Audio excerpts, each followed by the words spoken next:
மழைநீர் கால்வாய்களும் ஏரிகளை இணைக்கும் கால்வாய்களும் ஆக்கிரமிப்புக்கு உள்ளாகும் போது அப்பகுதி மழை வெள்ளத்தால் எப்படி பாதிக்கப்படும் என்பதற்கு ஒரு உதாரணம்தான் குரோம்பேட்டை ஜிஎஸ்டி சாலை. பருவமழையின் போது வெள்ள நீரால் துண்டிக்கப்பட்டதால் சென்னையிலிருந்து வெளியூர் செல்வதற்கான போக்குவரத்து முற்றிலுமாக முடக்கப்பட்டது. அந்த சாலையின் தற்போதைய நிலையை இப்போது பார்க்கலாம்.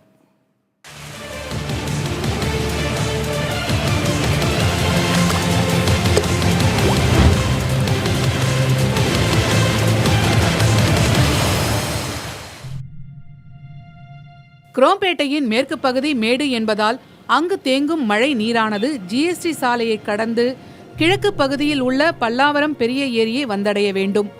அப்போது வெள்ள நீரானது இந்த சாலையின் 3 இடங்களை குறுக்கு வெட்டாக கடக்கிறது.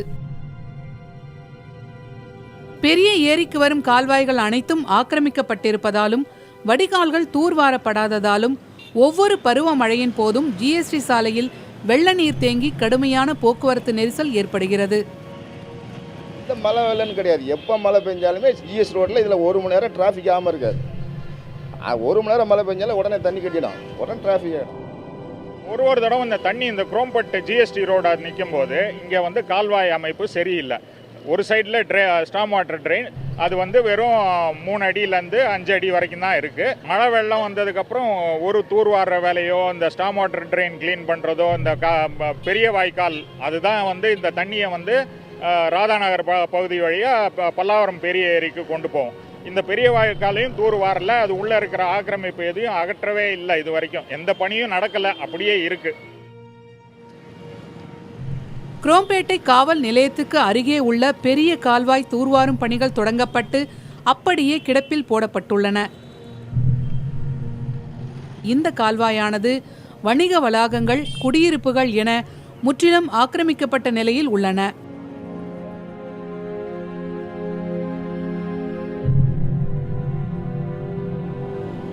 வெள்ள பாதிப்புகள் முடிந்து 8 மாதங்கள் ஆகியும் இந்த பகுதியில் ஆக்கிரமிப்புகளை அகற்ற எந்த நடவடிக்கையும் மேற்கொள்ளப்படவில்லை.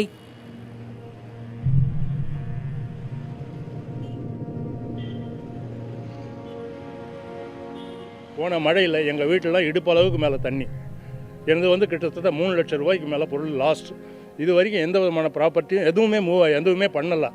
எந்த இம்ப்ரூவ்மெண்ட்டும் இல்லை, எதுவுமே பண்ணல. என்க்ரோச்மெண்ட் ரிமூவ் பண்ணல, எதுவுமே பண்ணல. இப்போ என்ன கொட்டா ஊடா இருந்தது கல் ஊடா மாறுது, அவ்வளோதானே ஒழிய கல் ஊடு அந்த இடத்த ஹைவேஸில் ரோடு போடுறதுக்கு ரோடு நடு வழியே கட் ஆகுது. ஹைவேஸ்காரனும் கேட்கல, காவாய் ஆக்கிரமிச்சு இருக்காங்க, அதை பிடபிள்யூடிக்காரன் கேட்கல, பஞ்சாயத்து போர்டுக்காரரும் அதை பற்றி கேட்கவே இல்லை. அவர் என்னன்னா பிடபிள்யூடின்றாரு, இவர் என்னடானா ஹைவேன்றாரு, பஞ்சாயத்து போர்டுன்னா எனக்கு தெரியவே தெரியாதுன்றாரு. இந்த வாட்டி மழை வந்தோன்னா திருப்பி எங்களுக்கு இடுப்புக்கு மேலே வர்றது இப்போ கழுத்து வரைக்கும் வரும் தண்ணி. ஏன்னு கேட்டால் இப்போ இன்னும் கொஞ்சம் ஹைட் ஏற்றிட்டாங்க, எங்களுக்கு இன்னும் கொஞ்சம் கழுத்து வரைக்கும் வரும் தண்ணி. முன்னே இடுப்பு வரைக்கும் இப்போ கழுத்து வரைக்கும் வரும்.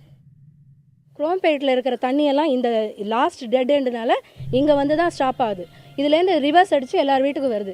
இது வரைக்கும் ஒன்றுமே சரிப்படுத்தலை. லாஸ்ட் சொல்ல போனால் ஒவ்வொரு வீட்லேயும் 2 lakhs மேலே ஆயிருக்கும்.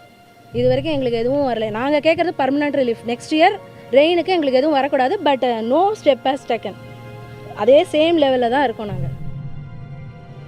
பல்லாவரம் பெரிய ஏரியை ரேடியல் சாலை 2ஆக துண்டாக்குவதுடன் பல்லாவரம் நகராட்சியின் குப்பைகள் அனைத்தும் ஏரிக்கரையின் ஒரு பகுதியில் கொட்டப்படுகின்றன.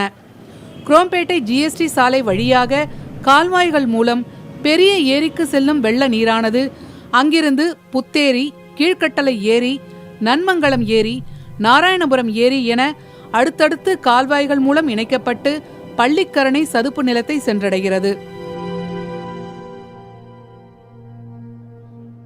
நம் முன்பிருக்கும் ஒரே தீர்வு எஞ்சியிருக்கும் நீர்நிலைகளையும் ஏரிகளையும் பாதுகாப்பதுதான்.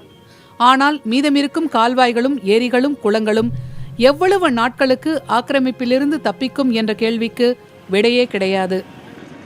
புதிய தலைமுறைக்காக ஒளிப்பதிவாளர் ஐயப்பனுடன் இளமதி.